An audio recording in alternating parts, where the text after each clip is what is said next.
Kunjungan Bupati Indramayu pertama di zaman reformasi. Reformasi merubah semua sistem pemerintahan yang telah dijalankan oleh pemerintahan Orde Baru. Setiap daerah kabupaten dan kota harus dipimpin oleh putra daerah setempat. Adalah Haji Irianto Syafiuddin yang dikenal dengan sebutan Yance, merupakan Bupati Indramayu pertama di zaman reformasi. Beliau ingin berkunjung ke desa Amis karena wasiat dari ayahnya. Pondok pesantren Darul Falah mengadakan haflah akhir tahun. Suasana sangat ramai dan Bupati Indramayu berkunjung. Saat ramah tamah di rumah Abah Junaidi, Bupati Yance bercerita tentang wasiat ayahnya. Beliau bercerita, ayahnya dahulu adalah salah satu komandan DITII yang bertugas di hutan sebelah selatan desa Amis. Namanya Pak Mursyid dan menganggap orang tua kepada ayah Abah Junaidi, yakni Haji Soleh. Ketika bergerilya di hutan dan kehabisan logistik untuk makan, maka meminta beras kepada Haji Soleh, dan apabila ingin makan daging, maka Abah Haji Soleh memerintahkan pembantunya untuk menggiring kerbau-kerbaunya ke markas Pak Mursyid, agar Pak Mursyid dan anak buahnya memilih sendiri salah satu dari kerbaunya. Demikianlah kedermawanan Haji Soleh kepada sesama manusia. Namun setelah DITII kalah, Pak Mursyid mengabdikan diri kepada negara di Departemen Agama, dan Pak Yance lahir di luar Jawa saat ayahnya bertugas. Dan Bapak berwasiat kepada saya agar meneruskan hubungan silaturahim dengan anak keturunan Abah Haji Soleh. Demikian sekilas cerita Bapak Bupati Haji Irianto Syafiuddin kepada Abah Junaidi dan para tamu undangan yang hadir saat itu. Dan kebetulan di antara tamu yang hadir dari desa Amis ada orang yang pernah menjadi ajudan Pak Mursyid. Maka suasana keakraban semakin nampak dalam perbincangan mereka. Sisi lain dari kedermawanan Abah Haji Soleh, Pak Maria yang dikenal dengan sebutan Wakumis bercerita, ayahnya adalah seorang tentara berasal dari Jawa Tengah yang bertugas di wilayah desa Amis. Pada masa itu, menjadi tentara merupakan pengabdian murni kepada negara, karena negara belum bisa memberikan kompensasi. Maka ia tinggal di rumah Abah Haji Soleh dan dijamin oleh Abah Haji Soleh, lalu dinikahkan dengan seorang perempuan bernama Cuma. Setelah menikah dan punya anak Pak Maria, ayahnya ditugaskan ke Dieng dan mati dalam pertempuran di sana. Bahkan Pak Maria sendiri tidak tahu di mana kubur ayahnya, dan ia ditinggal oleh ayahnya saat masih kecil.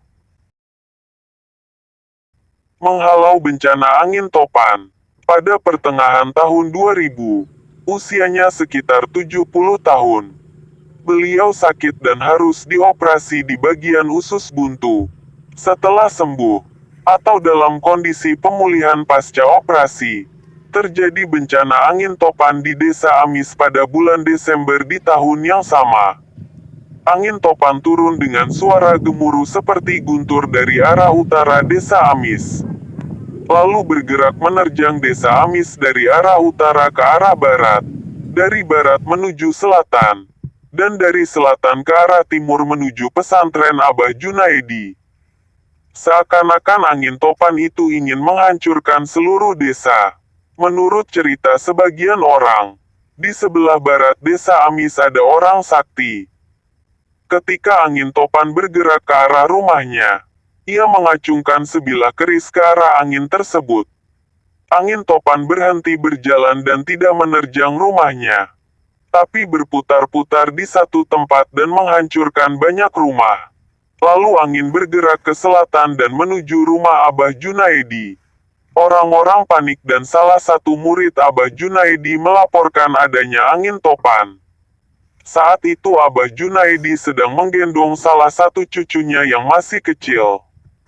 Entah sadar atau tidak, Abah Junaidi keluar dari rumah berlari sambil menggendong cucunya menghalau angin topan dan meniupnya. Atas izin Allah, angin topan menghilang.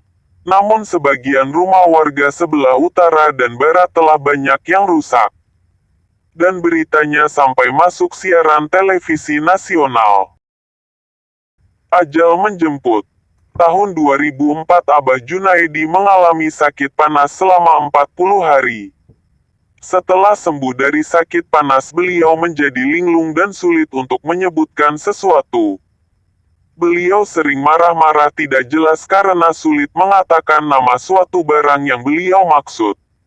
Demam panas yang beliau alami sangat tinggi sehingga merusak saraf otaknya. Namun badannya masih kuat dan berusaha untuk melakukan aktivitas seperti biasa. Beliau juga sering menghilang karena rindu kepada anak-anak perempuannya yang tinggal di Tegal Gubuk. Dan sering juga diantarkan pulang oleh orang yang kebetulan bertemu atau melihatnya di jalan. Sesekali beliau diantarkan ke Tegal Gubuk. Namun 1 atau 2 hari kemudian ingin pulang ke rumahnya. Setelah sampai di rumah minta diantarkan lagi ke Tegal Gubuk. Sebenarnya beliau ingin berkumpul dengan semua anak-anaknya. Pengobatan terus diupayakan tapi takdir kontrak penyakit belum selesai. Pada tahun berikutnya, tubuh beliau mulai melemah. Kedua kakinya membengkak karena tidak mau diam. Lalu pada pertengahan bulan Safar beliau hanya bisa berbaring sampai pada hari Kamis petang bulan Robiul Awal tahun 1427 Hijriah, atau tahun 2006 Masehi beliau meninggal.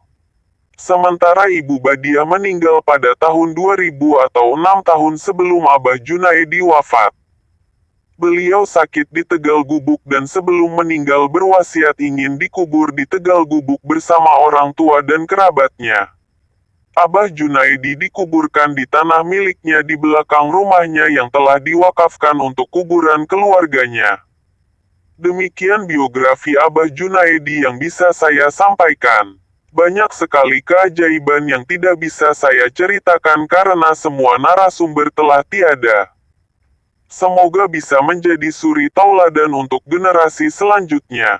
Wassalamualaikum.